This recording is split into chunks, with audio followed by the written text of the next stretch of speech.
right, hit and go live. Y'all ready? Ready. Yeah.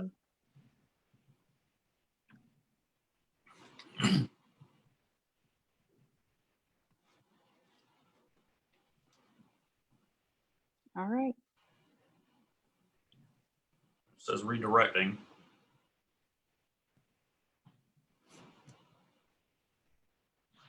I've got a Facebook Liveception happening right now. Yeah. Sweet. I see us. We're live.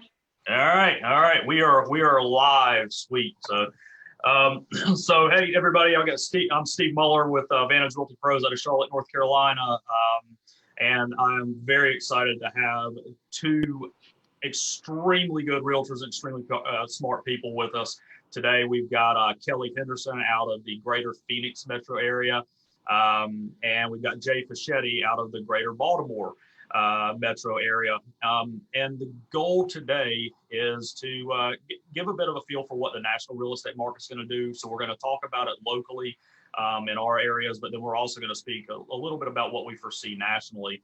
And this is live, so obviously. So Q&A, if you have a question, ask it. Jessica's going to be on here. If we have something come through, she's going to stop us. We'll answer the question to the best of our ability. Yeah, we're just gonna have a good time, kind of have a chat here. So yeah, without further ado, guys, let's get rolling.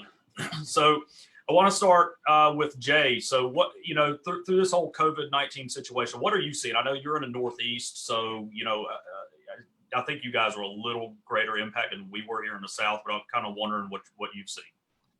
Yeah, great question, Steve. So March and April, we definitely, showings were down like 65%. So we definitely saw it hit us. There was a lot of uncertainty. People didn't know what to do. So probably the middle of May, all of a sudden, we were always essential, so we could still show houses, but people were just afraid to show houses. They didn't want to list their houses. We had a lot of people decide to kind of put things on hold. They wanted to wait and see what happened because there's just things that we've never been through. Yeah. With that being said, we are right back to where I always track like the number of showings. And the crazy thing is right now, even the last month, our showings are actually up 3% this year versus last year. So things are crazier right now, partly because all those people in March and April that were on the sidelines, they're now out buying. And the same with the sellers that competing with the people that would normally be buying right now in May and June. Yeah. So you were allowed to show the entire time through this? Is that what you're telling me? Correct. We had to take obviously the precautions. Obviously wear your mask. Most of the people wanted you to wear gloves. Some people limited number of showings in the house, 3 people or less. Mm-hmm. Home inspections for a while there, none of us could be there, the buyers or the agents. So that was an adjustment. We did do videos and things like that for houses that we weren't normally doing, but we still found that people wanted to get into houses. So we were physically still able to show it. So we did manage through. Okay. Well, that's good to know. It's different in, different areas. We at the beginning weren't allowed to show properties, any occupied property at all. Well, at the beginning it was no property. And then we weren't in Mecklenburg County allowed to show even properties that had staging. Because they viewed that as occupied. So it was kind of interesting. The state didn't do that, but the county did. So that was, it was interesting here. Kelly, what did you see? What are you seeing in your market right now? Right now, it's kind of like coming over a speed bump, right? You slow down for a second, then you move forward through it. And I'll dig into this deeper when we get there, but we had a lot of slowing over the last few months, which isn't to say it was bad at all. In fact, quite the opposite. It's just less frequent.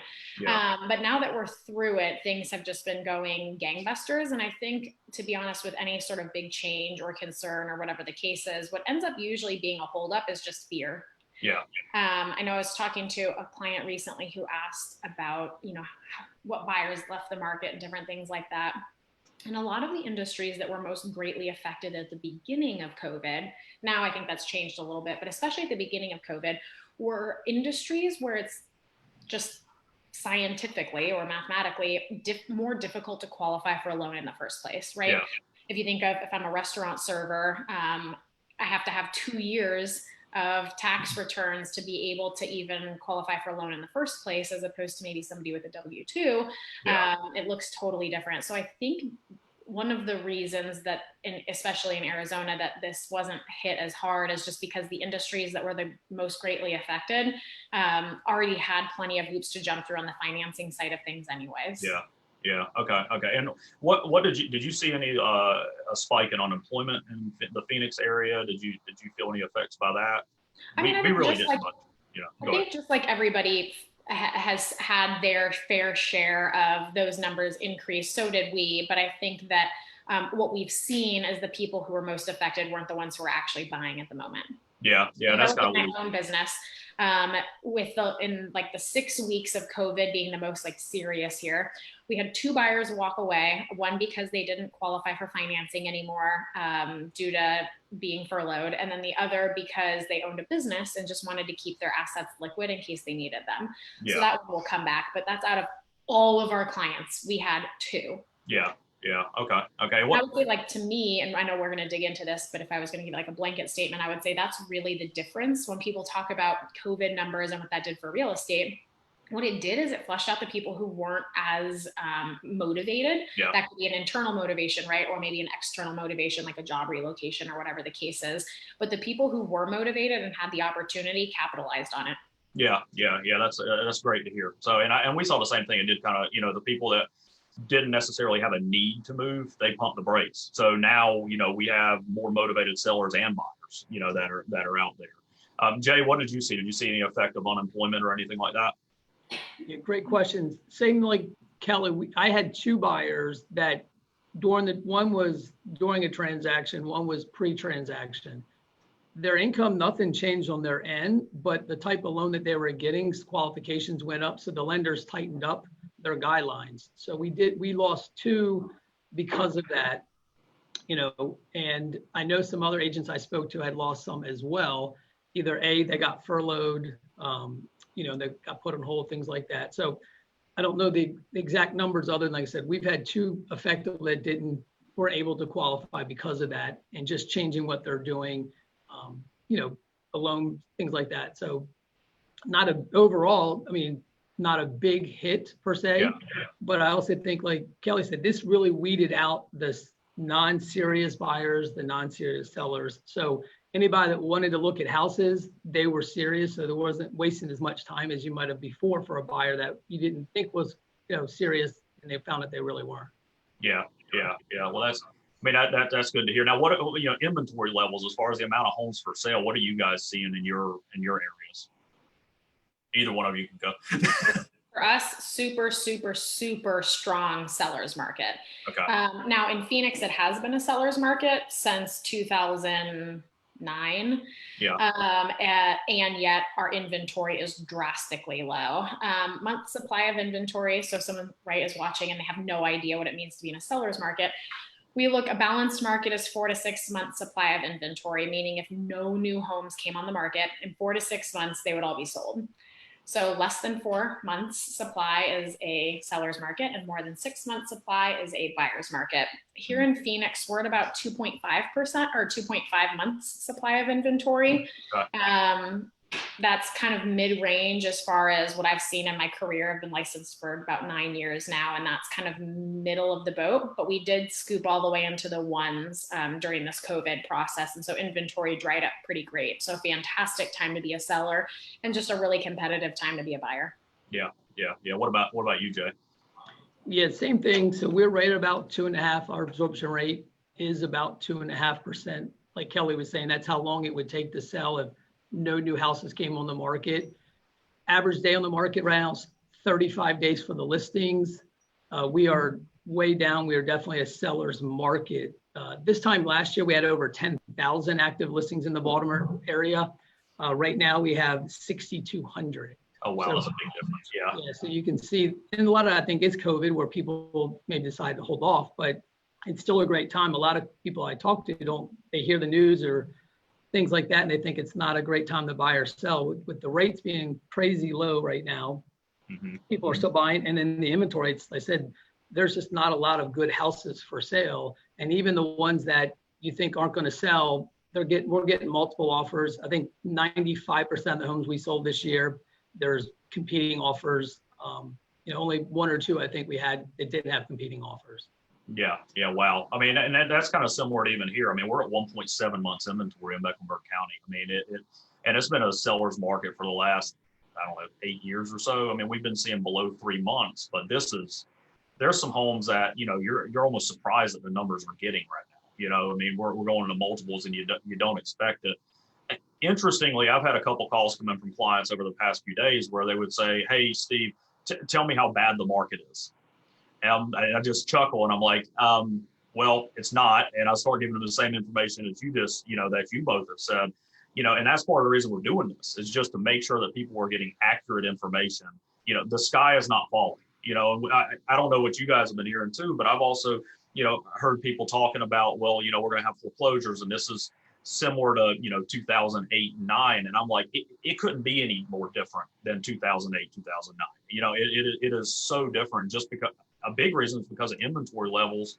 And another thing is too, I don't know what you guys are seeing.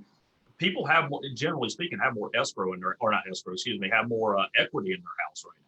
So even if they needed to sell, at least they have equity in their home to be able to move the property. I think the equity is a really good point, but I think there's two other ones that people don't take into consideration as much as they should, and that's the vacancy rates. Yeah. Right, in 2008 or 5, 6, 7, people owned houses like they own stocks or trophies or something like that. They would have a house that was just sitting there. If it's just sitting there and you have no equity in it, it doesn't really entice you to keep it. Yeah. And of course, now that I say two things, now I can't think what the other thing was. Equity, the amount of vacancy rates, lending regulations are much tighter than they were back then, right? You had to have a pulse to qualify for a loan then. And just to what Jay said, right? The second everything kind of started getting funky with COVID, lenders tightened up hardcore. And I mean, even in some areas, it's still pretty difficult to get a loan, right? If you want a jumbo loan, you're going to pay out the nose for it, even if you can find one. So that, and Phoenix, our luxury market, has been hit the hardest. And by hit, I just mean it's just kind of sitting stagnant. But I think the other main thing people didn't take into consideration or need to take into consideration when thinking of market differences outside of, right, equity, vacancy, lending rates, is, lost it. Never mind. I'll come back to it. It'll come back. But it's just fundamentally so different. And especially, right, we have a housing shortage. If you think of the effect the Great Recession had on us, there were 2.2 million homes across the US that were never built.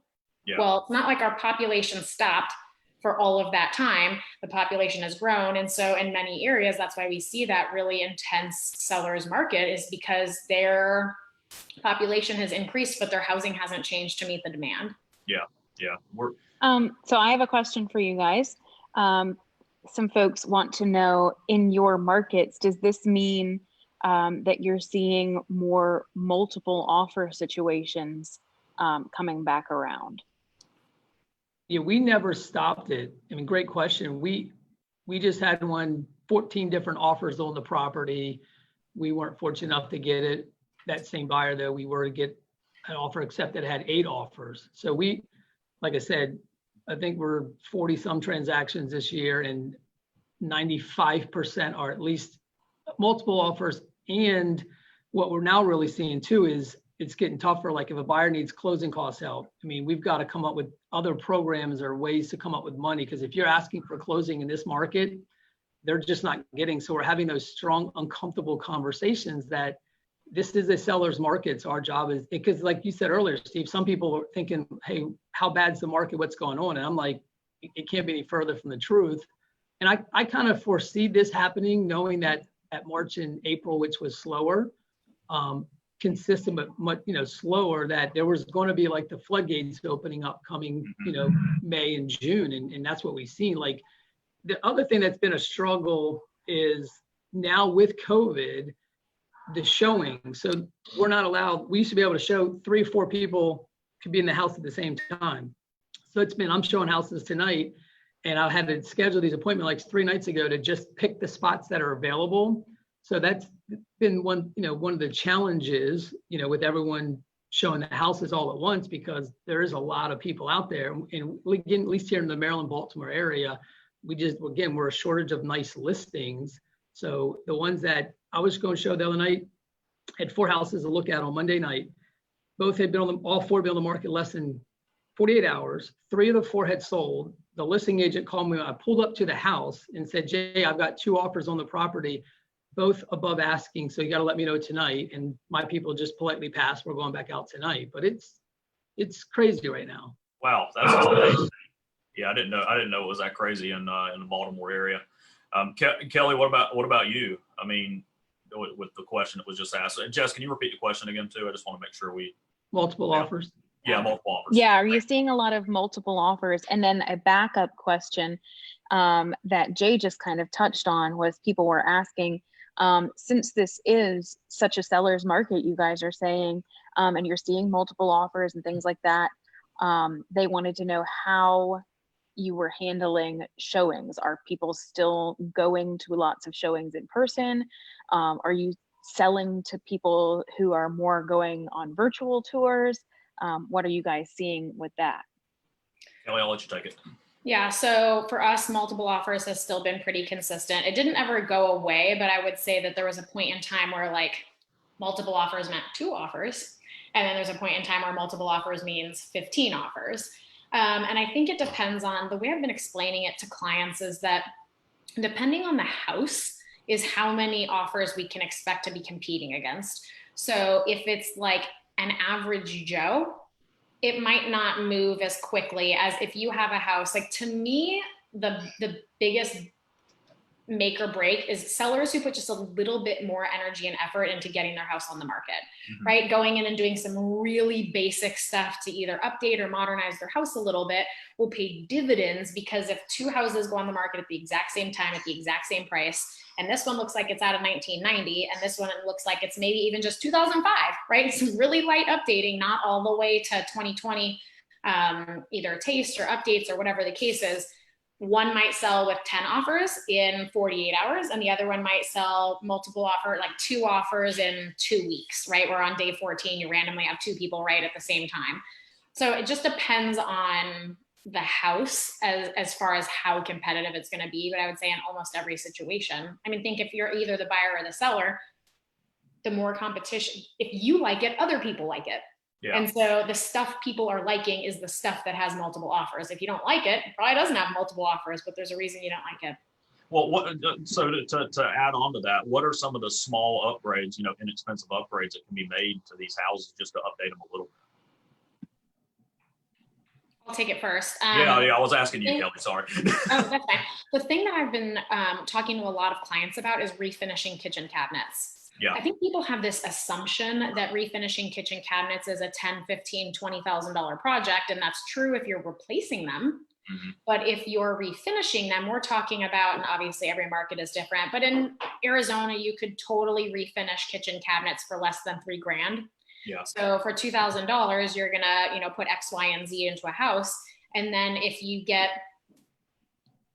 more than one offer, you're gonna sell it for more than list price if it's in the first few days. And so pricing competitively and doing so kitchen updates, perfect. Just doing some wear and tear stuff. Yes. So I've talked to a lot of people recently about simple things, painting your front door, maybe cleaning up some baseboards, replacing, another good thing that I think people overlook, stretching carpet. Yeah. You might not even need to replace it, but if we get it looking top shape when they come in, and I think sellers, they think of preparing their house how they think of owning it. Mm-hmm. Right. So like I met with a seller yesterday who said, okay, we have 3 things we want to do to the house. We want to replace all the carpet, which needed it. We need to refinish the pool. It was pretty damaged. And we're going to replace the roof. And I said, tell me about the roof. Does it have any leaks? And they're like, well, 10 years ago, there was an issue with some of the tiles and we had a leak. And I said, great. Have you had any leaks since then? And they said, no. And I said, well, you could put $20,000 into a new roof. That's tile roofs in Arizona. You could put $20,000 into a new roof and that won't get you a penny more. And it's not it's not leaking now. So why would we do that? But sellers oftentimes think of preparing their house how they own it. Yeah. But we need to think of preparing someone's house how they buy it. Yeah, absolutely. That's a really, really good point. Jay, what type of, are you asking them potential sellers to do some updating and stuff, some cost-effective things too? Yeah, absolutely. So I think Kelly hit the nail on the head. Even in this market right now, you've got to be priced right. And quite honestly, the buyers are still looking for the nicer ones. So what we're finding is the average, buyer can afford more money, but they don't have as much cash available.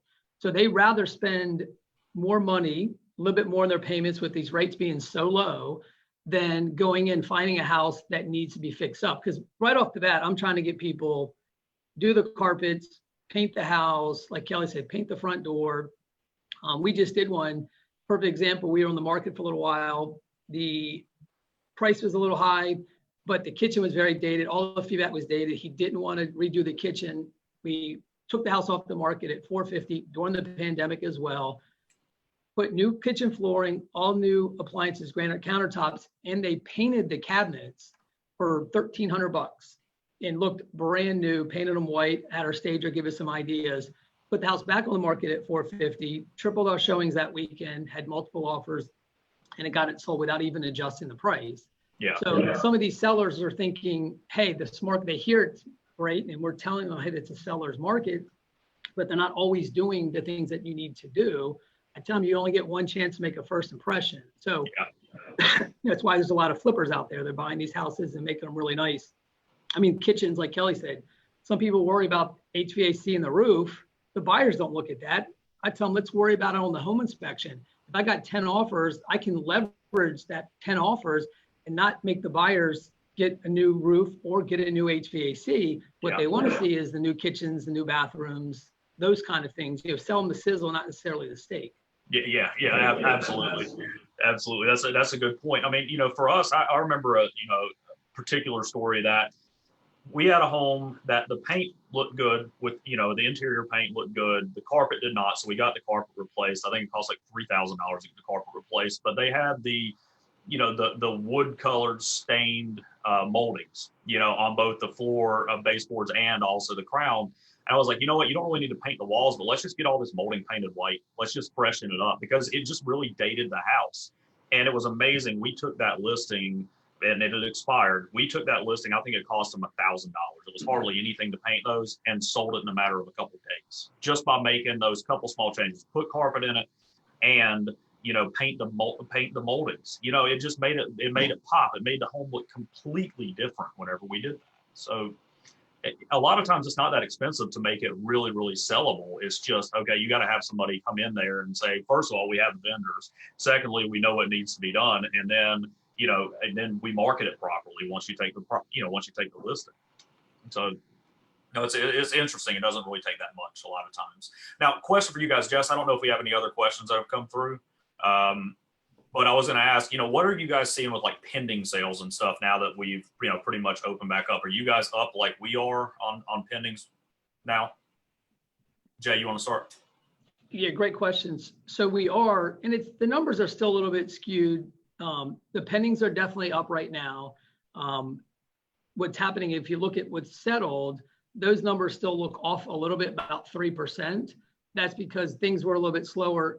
Houses in March and April that were selling are now maybe settled or getting under contract in March and April are now settling in, the end of May and in June. But even like with us personally, we were at one point, we were down to 2 under contracts. And during that time period, now I think we're up to 17 under contracts right now. So, but across the board, it's definitely up. The pendings, even the prices, even this year, 2020 versus last year, the same first 6 months, prices are up 3%. Yeah. So it's like I said, it still goes back to supply and demand. We've always never left the seller's market. We had a little, like I said, March and April were a slowerish time, but with that being said, there were still multiple offers even that slow time, because even though there was less buyers, there were way less listings because everyone was taking their house off the market. So it hasn't, like I said, we haven't seen it affect us overall, other than, like I said, recent. And with the rate staying low has been great. I sold a house this year and they've already refinanced it. Yeah, we've had it a couple times too. Yeah, so that's been great too. Because let's face it, it comes down to the buyer's cash and payment. as long as we make those numbers work, that's what's allowing these buyers to continue to pay these prices and pay even above the asking price.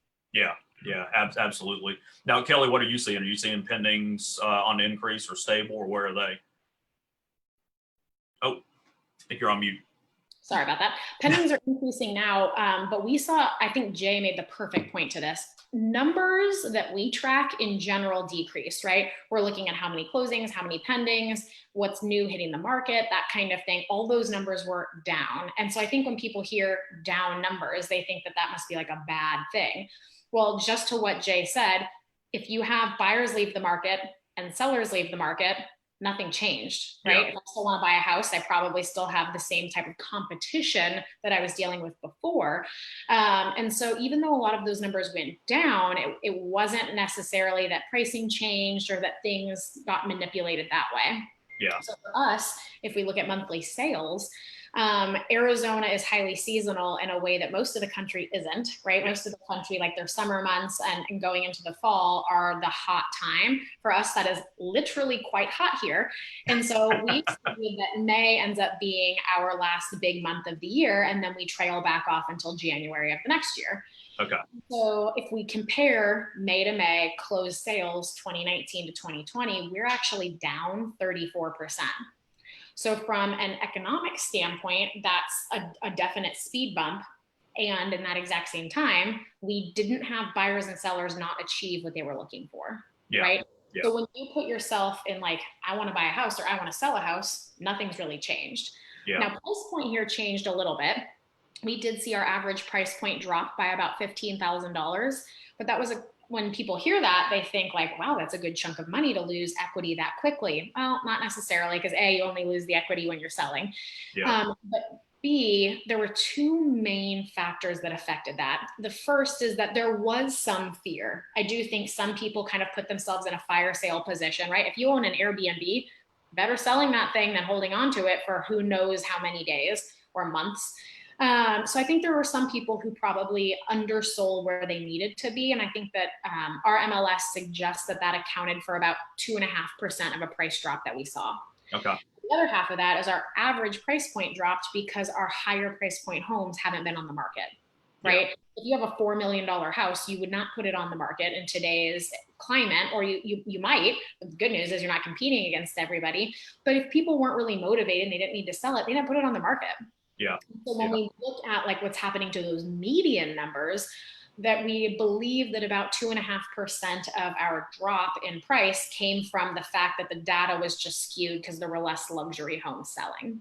Okay. Now, that being said, when we future pace and we look at what's under contract closing in June and now into July, we're actually back above the trend line, suggesting that if somebody owned a home in January and then they still own that home in June, that it has appreciated in that time compared to the small step back we saw in the month of May. Okay. That's interesting. I forgot about the fact that you guys have a different buying season than we do, because you have a lot of folks that come down in the wintertime. So, what did you tell me the temperature was yesterday? 112 degrees or something. So, probably not fun showing houses in that weather. Hey, but it's a dry heat. It's no big deal. Yeah, it's like an oven, so it's great. It's just like an oven. Makes my eyelashes stick together. There you go. So here in Charlotte, I mean, what we've seen is it's really interesting. So I'm looking at numbers here. The month supply of inventory was down 37% when you compare May to May. Closed sales was down 35%. Homes for sale was down 32%, but then our pending sales were up 15%. So, it's interesting to, so we're super low on supply, but the demand's still there. So that's what's really interesting, what we've seen here. And the prices really haven't slid either. We've always been sitting somewhere, or typically for the last few years, been sitting around, 325-ish, something like that. Right now, the average sale price in Mecklenburg County is 344. So, I mean, we've seen, we really haven't seen a drop, or, what we've seen a drop in is supply. It's not demand, it's supply. And that's where it's so different than 2009. I remember at around that time, we were at roughly 14 months inventory. Okay. Yeah. And, people couldn't move these homes. And now, we're at, under 2 months, so I just don't think the data is there to support a massive national real estate crisis. Now, I don't have a crystal ball, but I've had some people say they thought it was going to happen. I don't know. I just don't see it here, at least. So I was wondering what you guys think. Go ahead. Oh, I was going to say, we had a question. Do you guys think that people have questions about when, how, where, etc., what's going to happen with schools starting back? And I know, like here in Charlotte, the summer is kind of slow for us sometimes because everybody's out for the summer, etc., and then we pick up that again in the fall when the kids go back to school. But everybody's still trying to figure out what's going to happen with that. Are they going to be going back into the school? Are they still going to be learning from home? Do you see the outcome of that decision having anything to do with the real estate market? Well, let me kind of start with that. I mean, what are you guys? What are your governors saying right now? Because I mean, we've been hearing stuff, here about we might be opening. I just don't know what you guys are hearing in different areas. Well, Maryland, they're still not sure. I've got nieces and nephews that teach, and they're not sure. I mean, if I had to guess, and I hate to guess, but I like to just look at facts, they'll probably that first semester still be at home. The crazy thing is, at least what I found here, obviously schools are important. It's always been important. But I've noticed recently some people, because of going what they've went through, it hasn't been, people have purchased houses that in areas that they probably normally wouldn't based on the schools. And the other thing that we did like is a lot of people have been working from home. So we've been showing houses normally evenings and weekends, but now it's all the time.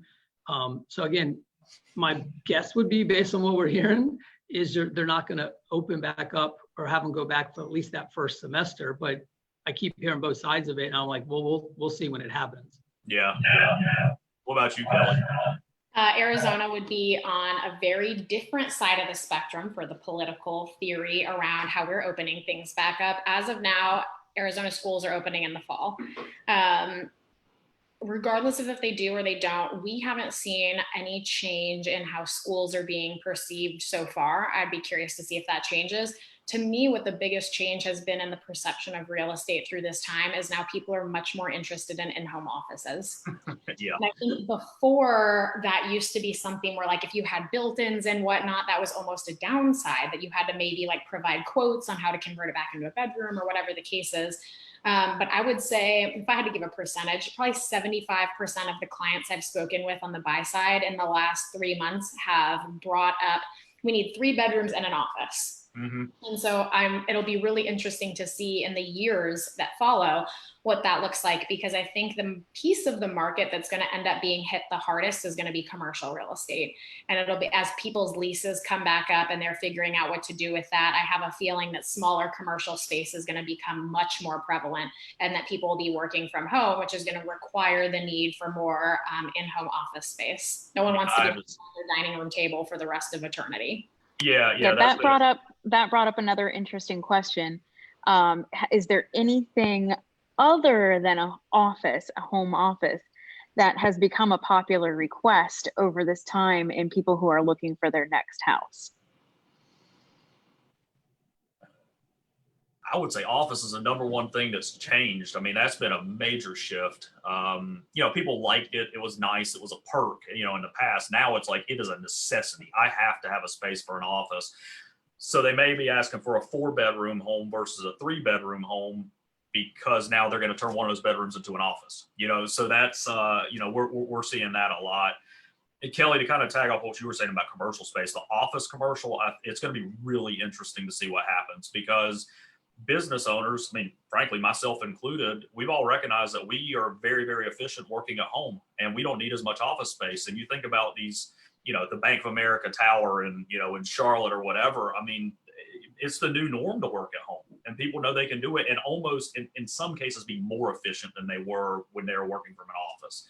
Not to mention just not just COVID-19, the common cold, the flu, all these other things that people were getting because we had so many people in these, in these tight spaces. So it's going to be really interesting to see what happens with that. Any other things that people have asked for that you guys seen other than office space? Well, the office is definitely the first thing that people added to it. What has also been interesting, the clients are willing to drive further now, because the work is not making them go back. I've had a couple of clients where we were looking in a very small geographic area, and she's like, hey, now I'm going to save 3 hours from working at home in the drive time. She says, I don't care if, we move even further out. So I'm finding people going further out, because in our area, the closer you are to DC and Maryland, DC and Baltimore, it's much more expensive. You start driving 30, 40, an hour away, the prices get a little more affordable. Well, most people are working in Baltimore and DC, and they didn't want to drive that far, but now they can work from home. Now they get much more value. So we've seen a lot more people driving further than they would have done because now they can work from home. Yeah. 100%. I agree the same way on that one. Just yesterday, I was speaking to somebody who works for Vanguard.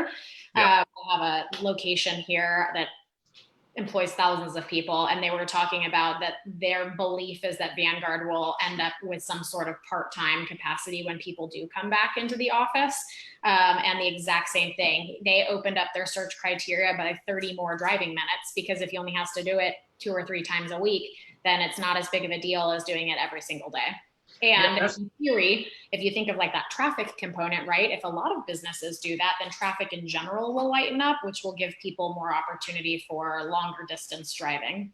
Yeah. And it's funny. I had a conversation with a client yesterday, similar to this, where we were talking about there may be a bit of a population shift because, at least in Charlotte, it got really popular to be close to, as we call it, uptown, which is our downtown area. And now we were just talking about it may become more popular to be in a more suburban area because you can work from home and you don't have to have that proximity to uptown. Florida and Arizona, you got to have a pool, right? That's cool. I have to have a pool. Some people don't like it, but I have to have a pool. Yeah. In Charlotte, it's like, whatever. Some people love them, some people hate them. So, So in total, like, what are you forecasting? What do you guys think is going to happen? I mean, I know this is all speculation at this point, but I'm just kind of curious over the next, 6 to 12 months. I think 2 things. I personally believe real estate is moving in a positive direction. I don't think that there are enough factors for me as an investor. Like, I'm continuing to invest right now. I have an offer out on a property as we speak. And so I believe in the direction of the market. I also believe, which might be like a weird thing to say, that it doesn't matter. If you're buying a house with the intention of holding on to it, it really doesn't matter, because think about those people who bought in 2007, they have equity in their house right now. The people who are most affected by this market are okay. So if you buy smart, if you buy a house at what it's worth, right, using the appraisal to help guide that direction, if you buy it in a price point that you're comfortable with in a smart way, not just like, I don't mind being like tied thin, but if you have, the savings that you need to support that and whatever the case is, then it doesn't really matter what happens to the market. And so my perception is a positive, forward, future pacing one, that real estate is a good investment. And I think that will continue to prove throughout, regardless of if the economy forces any sort of housing shift. I don't believe there will be one, but if it does, as long as you're in it for the long haul, it doesn't really matter. Yeah, you don't lose till you sell, right? That's it. So Jay, what do you think? Yeah, I agree with Kelly. Like, we try to coach the clients. Like, we're in an area where also there's a lot of military bases around. Our rental market is so strong, and most of our clients, especially, we're like you, Steve. I didn't realize Charlotte's prices were in that price point. Our average sales price is like $335,000. Yeah. But with that being said, most of the houses today, the word affordable housing is back. I hadn't seen it in years. So the last couple of years, most of these houses, I can show the people, hey, you're paying $2,200 to rent in this area.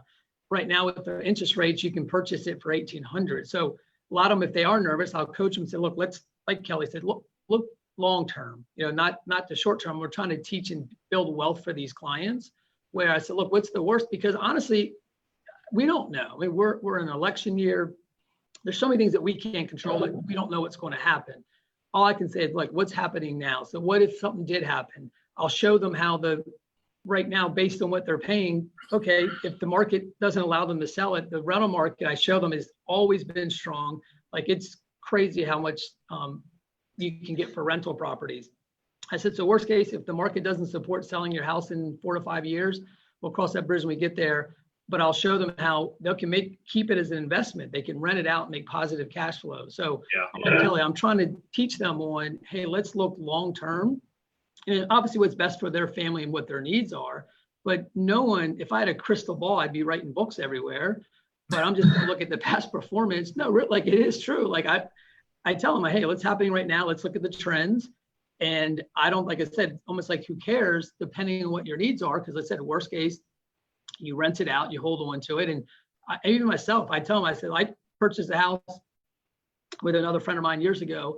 We tried to sell it when the market was bad. We couldn't sell it. We're so glad that we didn't. We've since paid it off.